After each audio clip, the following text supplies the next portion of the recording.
Shadaqallahul azim. Maha benar Allah dengan segala firman. Assalamualaikum warahmatullahi wabarakatuh. Bismillahirrahmanirrahim. Alhamdulillahi rabbil alamin. Wabihi nasta'inu ala umuri dunya wassalatu wassalamu ala ashrafil anbiya'i wal mursalin sayyidina wa maulana Muhammadin wa ala alihi wa sahbihi ajma'in. Subhanaka la ilma lana illa ma 'allamtana innaka antal alimul hakim. Wala hawla wala quwwata illa billahil aliyyil azim.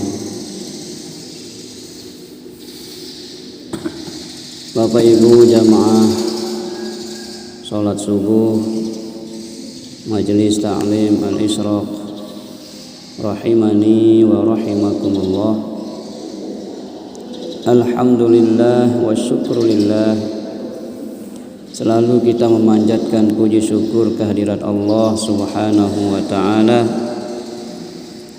atas limpahan rahmat, taufik, hidayah serta inayahnya juga kita dapat melaksanakan kewajiban kita selaku umat Islam,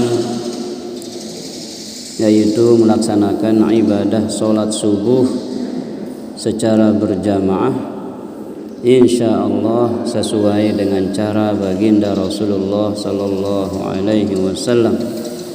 Mudah-mudahan di sisa perjalanan hidup kita menuju akhirat ini kita selalu istiqomah untuk memelihara ketaatan kita kepada Allah Subhanahu wa taala, untuk terus berada di jalan yang benar.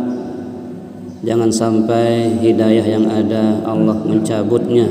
Na'udzubillah min dzalik.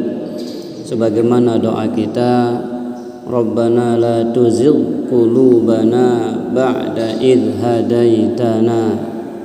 Ya Allah, janganlah Engkau sempitkan hati kami setelah Engkau memberikan petunjuk kepada kami. Artinya kita memohon kepada Allah, janganlah hidayahnya ini dicabut, supaya hidayah tetap berada dalam diri kita hingga kita menghembuskan nafas terakhir kita selalu berada di atas jalan hidayah Allah Subhanahu wa ta'ala. Amin, Allahumma amin. Selawat dan salam selalu dan terus membasahi lisan kita teruntuk Nabi kita tercinta Nabi Muhammad sallallahu alaihi wasallam dengan ucapan Allahumma salli wa sallim wa barik alaih.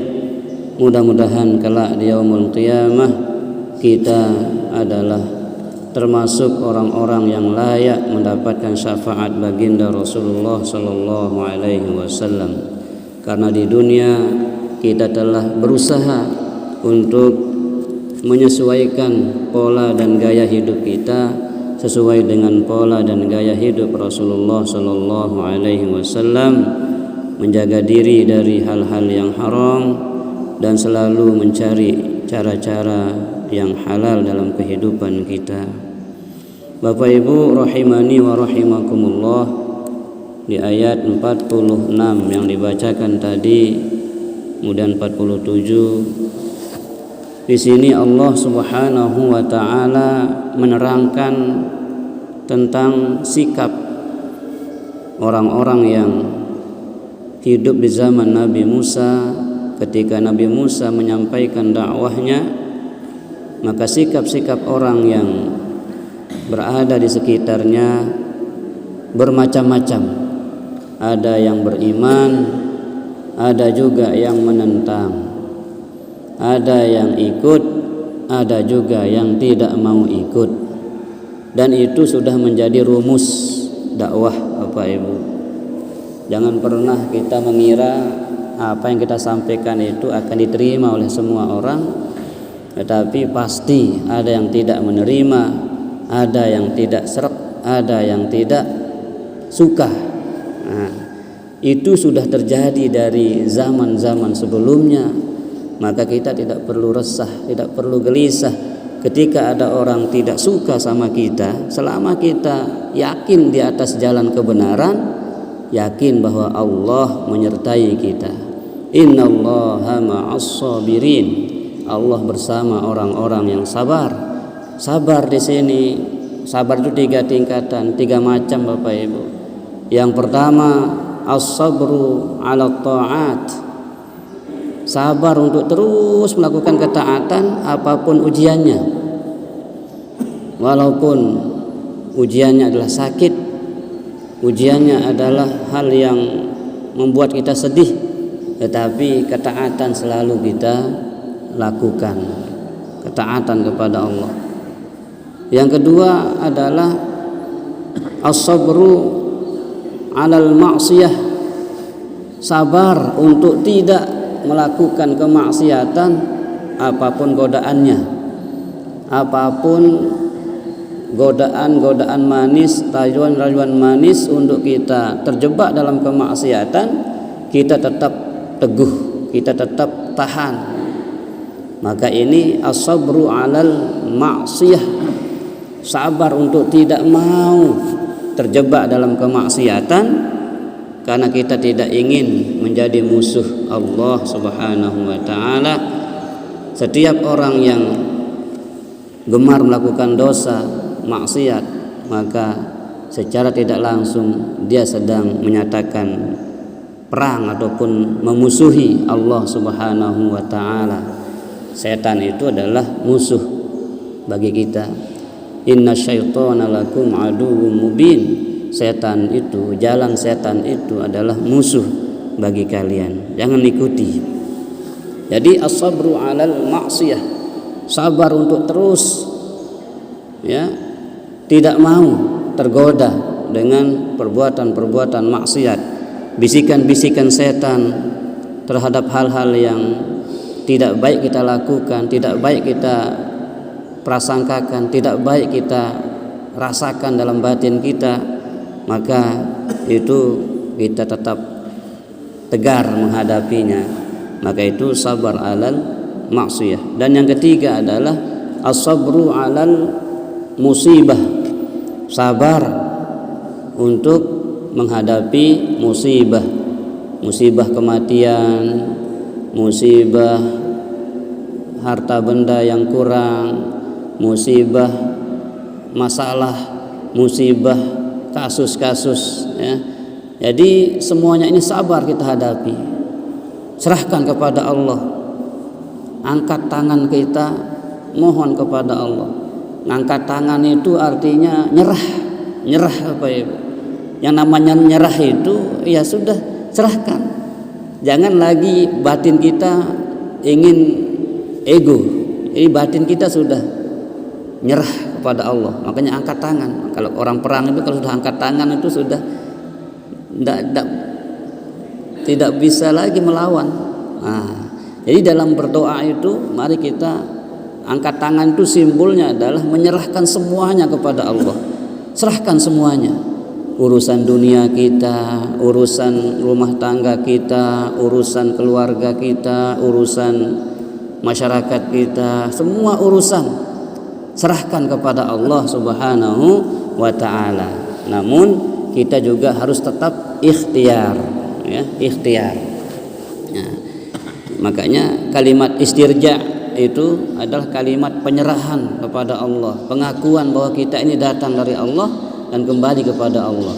Dan kalimat istirja itu pantas diucapkan ketika kita mendapatkan musibah, tidak hanya musibah kematian, kedampes si batu innalillah, atau tadi liman motor innalillah. Jangan innalillah itu pas mati doang, Innalillah itu adalah ketika mendapatkan musibah. Apa musibah itu?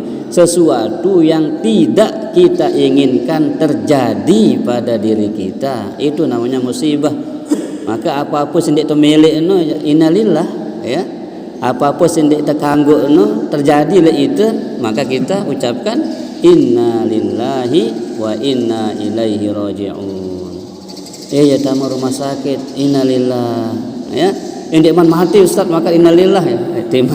Jadi sesuatu itu juga musibah namanya ya. Nah, jadi musibah itu kita harus sabar menghadapinya dengan ucapan innalillahi wa inna ilaihi raji'un, yang artinya kita ini datang dari Allah dengan segala urusan kita. Kita dengan segala masalah hidup kita datang dari Allah dan akan kembali kepada Allah, maka serahkan kepada Allah Subhanahu wa taala. Nah, jadi Bapak Ibu rahimani wa rahimakumullah, ketika Nabi Musa berdakwah kepada Fir'aun dan orang-orang yang ada di sekitarnya ya, dalam firman Allah yang dibacakan tadi di ayat 46, walaqad arsalna Musa biayatina ila Fir'aun ya, wa malaihi. Nah, jangan dibaca panjang ke, pendek di sini. Wa malaihi. Nah, ada bacaan-bacaan gharib di dalam Al-Qur'an Bapak Ibu ya, yang tulisannya dibaca panjang tapi tidak dibaca panjang, dan ada kode-kodenya, ada tanda-tandanya. Kalau sekarang, kalau dulu di zaman awal-awal Islam, awal-awal Al-Quran ini ditulis, tidak ada tanda-tanda yang menandakan itu pendek itu panjang. Makanya betul-betul hafiz, kalau orang dulu itu betul-betul hafiz ya, menghafal Quran itu betul-betul luar biasa ya. Kalau sekarang wajar orang cepat sekarang ini, karena semua tanda sudah ditaruhkan, maka jasa para ulama kita luar biasa Bapak Ibu. Semakin sekarang ini semakin cetakan Quran semakin dipermudah, dan itu janji Allah, walaqad yassarnal qur'ana lidzikri fahal mim muddakir. Sungguh kami permudah Al-Quran itu, semakin dipermudah gitu. Maka sekarang anak-anak kecil sudah bisa ya, menghafal bahkan begitu. Karena Allah berjanji, sungguh kami permudah kata Allah Al-Quran itu ya untuk dipelajari. Ada ndak yang mau belajar? Nah itu. Maka ditanya kita, ada ndak yang mau mengambil pelajaran? Ada, ya kita insyaallah. Okay? Kita insyaallah. Amin. Jadi menjadi pelajar itu jangan sampai bangku SMA, jangan sampai bangku kuliah, tapi jadi pelajar itu sampai jiun ya, sampai kita kembali kepada Allah Subhanahu wa taala, sebagaimana sabda Rasul, utlubul ilma minal mahdi ilal lahdi. Tuntutlah ilmu agama itu sejak buayan, sejak gendongan sampai masuk liang lahat. Minal mahdi ilal lahdi, dari mahdi sampai lahdi. Nah, itu batas akhir kita wajib menuntut ilmu agama nih ya. Jadi dibaca wa malaihi, sama dengan di Al-Kahfi tulisannya lakinna, ada alif tapi dibaca pendek, lakinnahu wallahu rabbi, dan seterusnya ya. Kemudian ana aktsaru, innama ana basyarun, ana pendek di sana itu. Nah, ya. Ana ya, bukan ana tapi ana. Qul innama ana basyarun mithlukum yuha ilayya annama ilahukum ilahu wahid. Nah, seterusnya. Nah, di sini wa malaihi dibaca pendek. Ya. Walaqad arsalna Musa biayatina ila fir'auna wa malaihi, bukan wa malaihi, bukan, tapi wa malaihi. Nah, dibaca pendek. Iya, ada tuh tandanya kalau sekarang. Pangkat nol, nah, bahasa matematikanya ya, pangkat nol. Ada buletan di atas itu, pangkat nol. Nah, Kalau bahasa tajwidnya sofir mustadir namanya ya. Sofir mustadir, bulatan di atas huruf itu menandakan bahwa huruf alif itu tidak berfungsi. Ya, huruf alif itu tidak berfungsi. Tidak berfungsi mad maksudnya, tidak berfungsi mad, tidak berfungsi panjang. Ini dibaca pendek. Ya. Walaqad arsalna Musa, dan sesungguhnya kami telah mengutus Musa alaihi salam dengan membawa mukjizat kami bi ayatina. Semua nabi rasul itu dibekali dengan mukjizat, Bapak Ibu. Ya. Dan sesungguhnya kami telah mengutus Musa bi ayatina dengan membawa mukjizat kami. Jadi mukjizat ini untuk melawan musuh, supaya melemahkan, arti mukjizat itu melemahkan lawan. Tapi kalau dasar orang yang tidak mendapat hidayah, ngumbe-ngumbe tanpa tunjukan mukjizat itu tidak bisa. Ya, dia pasti akan cari cara melawan. Nah, itu Fir'aun Bapak Ibu. Angkat mendengar si lui berkelit deki tira jauh bagus nek mele doang. Nah, itu Fir'aun. Fir'aun bayangkan baik. Mukjizat Allah kirim lewat Nabi Musa, dek mele minum, dek mele sadar. Nah. Jadi naudzubillah, kita hidup niki semendak ibu-ibu, semendak hidup niki. Jemak hidup ngonek niki, ndek tajak mati, am tak akhirat niki je. Nu semele-mele wah ngumbe-ngumbe tak mele wah hidup oleh akhirat niki kesenang doang. Dinarak dengan disuruh sembahyang, dinarak dengan disuruh bersedekah, dinarak dengan disuruh mangki lek dunia niki yang sementara niki. Sang jemaah sulit nu bait Allah Taala kita tahu apakah terbaik jangkan ngaji, apakah terbaik jangkan ngelor, jangkan sujud. Ya, dia tahu ini rahasia Allah Taala. Wa ma tadri nafsun madza taksibu ghadan. Tidak ada satupun yang tahu apa yang akan dia kerjakan besok, apakah masih hidup atau tidak, apakah masih kita bisa duduk seperti ini ngaji, atau besok kita sudah diumumkan nama kita. Itu sangat rahasia ya. Sebentar hidup niki sejelo sekelem, den kenjelo ya kekelem to mati, den kenjelo. Masya Allah. Tidak ada yang bisa prediksi umurnya, tidak ada. Timbang dengan olalah sakit, bertahun-tahun sakit, lagu dek man ya mati, dek man matinya. Makasihlah Bapak Ibu, karena kita sadar semendak hidup di dunia niki, ya, maka kita siapkan pensiunan kita siapkan gaji pensiun kita, pahala pensiun kita. Walaupun kita sudah tiada, tapi kita tetap dapat kiriman pahala. 3 amal itu, shadaqatin jariyah, au ilmin yuntafa'u bih, au waladin sholih yad'ulah.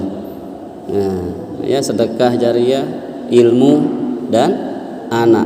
Nah, ini harta kita yang terus kita dikirimkan pahalanya oleh Allah. Ini harta benda, apa istilahnya, perbendaharaan kita, berangkas ya. Berangkas kita yang tidak akan pernah habis ini, yang 3 ini. Mari kita siapkan. Waktu kita mempersiapkannya sangat pendek, sangat singkat. Sejelus kelam masih buruk niki. Nah, jangan sampai kita seperti Fir'aun ini, Bapak Ibu. Walaqad arsalna Musa bi ayatina ila fir'auna wa malaihi. Dan kami mengutus Musa dengan membawa mukjizat dari kami kepada Fir'aun dan pemuka-pemuka kaumnya. Jadi dedengkot-dedengkotnya, tokoh-tokohnya, kalau istilah kita toga-toganya ya, toga-tomanya, tokoh agama, tokoh masyarakatnya ya. Fir'aun dan toga-tomanya ya, itu diperlihatkan oleh Allah mukjizat Nabi Musa itu. Faqala ila rasul rabbil alamin ya. Maka Musa berkata Apa kata Musa? Apa itu berdakwah kepada Fir'aun dan pemuka-pemuka yang ada di sekitar sana, ya. Inni rasulu rabbil alamin. Dakwahang diri, memberikan informasi, menyampaikan dirinya ini rasul, ya. Aku ini, kata Musa, rasul rabbil alamin, utusan Allah rabbul alamin, Tuhan semesta alam. Berdakwah, ya, menyampaikan informasi tentang dirinya sebagai rasul. Lalu apa tanggapan? Apa tanggapan Fir'aun dan malaihi, pemuka-pemukanya itu? Nah, ibaratnya sekarang ini kita sedang datangan tuan guru, ya, menyampaikan dakwah gitu ya, menyampaikan. Nah, apa tanggapan orang sekitar? Apa tanggapan Fir'aun, Bapak Ibu? Falamma ja'ahum biayatina idzahum minha yadhakun. Masya Allah. Nauzubillah, jangan sampai kita masuk seperti ini. Dia anggap lucu Nabi yang mengatakan berdakwah itu, ditawain oleh Fir'aun. Ha itu bahasa kita, ya. La ilaha illallah. Tanjak kaki bahasa itu. Nah, hati-hati kalau kita punya sikap seperti ini. Ya Fir'aun sudah jelas sudah, ini kan Allah katakan begitu. Sikap Fir'aun setelah mendengar dakwah Musa, setelah mendengar ceramah Musa, kalau bahasa sekarang, setelah mendengarkan ceramah itu, bukan justru dia mau kembali kepada Allah, tetapi justru dia mentertawakan. Dibilang gila. Itulah yang dialami oleh para orang-orang hebat, nabi-nabi terdahulu, Pak. Nabi Nuh, ya, Nabi Musa, Nabi Isa, bahkan Nabi kita Muhammad sallallahu alaihi wasallam juga mendapatkan rintangan yang luar biasa. Makanya ada 5 nabi, ya, ulul azmi, ya. Itu cobaannya berat, ya, melebihi cobaan nabi-nabi yang lain. Ada 5 nabi ulul azmi yang hebat-hebat ini, yang tahan dengan ujian apapun, bisikan-bisikan untuk dia berhenti dari dakwahnya, tidak berhenti, ya. Nah, itu masa, ya, sekedar kurang menang dam terjerak berdakwah, ya. Ya, mari, ya. Rasulullah Sallallahu Alaihi Wasallam tidak hanya dihina lewat kata-kata, tapi Rasulullah itu direncanakan untuk dibunuh, dibunuh. Ya. Masya Allah. Ketika Rasulullah hijrah dari Mekah ke Madinah, orang-orang kafir Quraisy itu membuat pagar betis di luar rumah Rasulullah itu, di depan pintu Rasulullah membuat pagar betis untuk membunuh Rasul. Dan pada saat yang genting itu, Rasul katakan, Ali, tidur di tempat tidur saya. Bayangkan, Sayyidina Ali, Bapak Ibu, menggantikan posisi Rasulullah di saat genting seperti itu. Orang kafir Quraisy akan masuk ke rumah Rasul untuk membunuh Rasul. Ali disuruh menggantikan tempat tidur Rasulullah itu. Tidur di sini, wahai Ali, saya akan hijrah. Ya.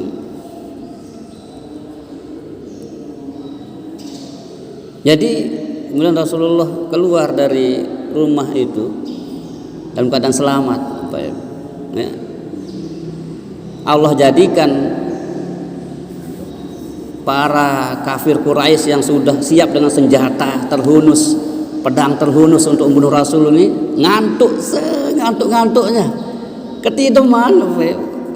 Rasul sudah jauh keluar, sudah lari jalan keluar sama Abu Bakar, baru dia meleng, baru dia tamu-tamu nanti di situ bukan Rasulullah tapi Ali.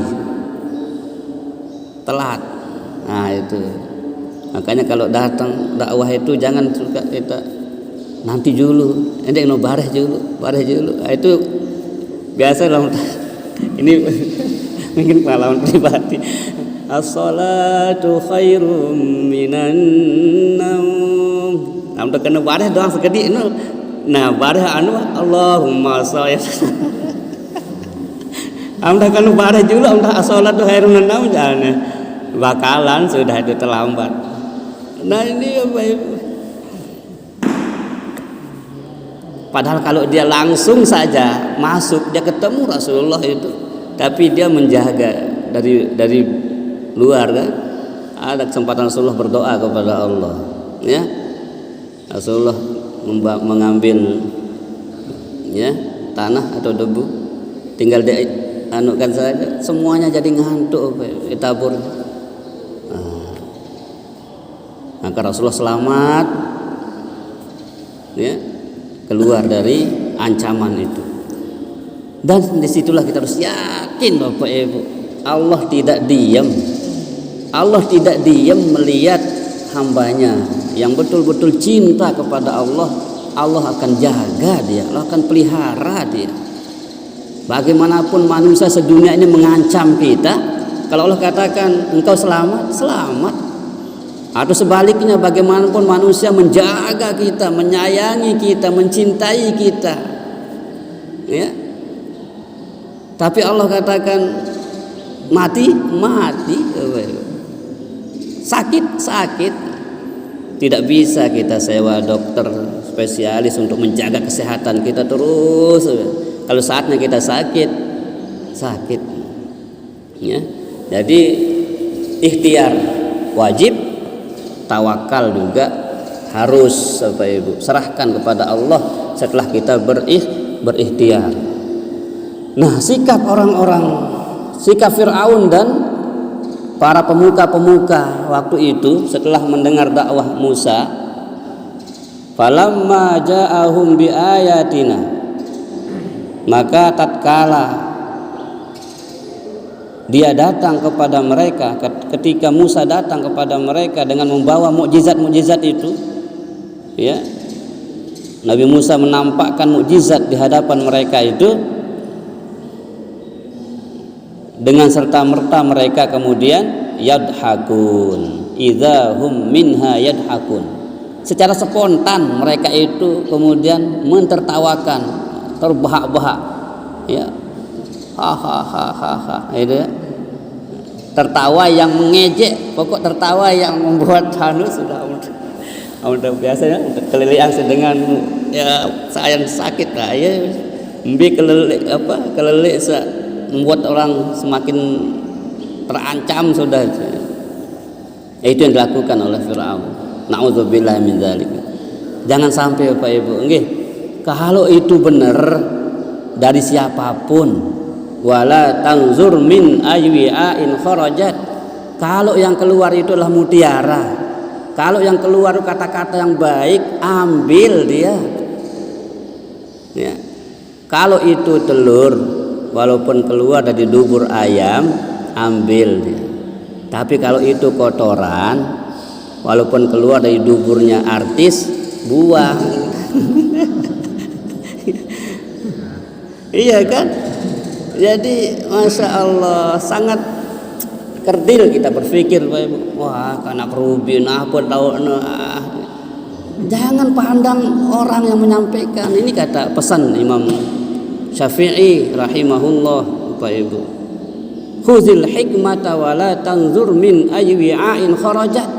Ambil hikmah itu, ambil nasihat itu, ambil ilmu itu. Jangan pandang siapa yang menyampaikannya. Pandanglah apa yang disampaikan. Kalau itu benar, ambil. Huzil hikmata wala tanzur min aywi'ain kharajat. Makanya Imam Syafi'i itu Bapak Ibu luar biasa. Ketika gurunya menyampaikan ceramah, ketika gurunya setiap kata itu dianggapnya mutiara, dicatatnya, ditulisnya itu. Karena dia mengatakan al-ilmu kasaydi, katanya. Ilmu itu seperti binatang buruan. Namanya binatang buruan tuh liar kan? Liar. Oleh karena itu qayyid suyudaka bil hibalil wasiqah, ikatlah buruanmu itu dengan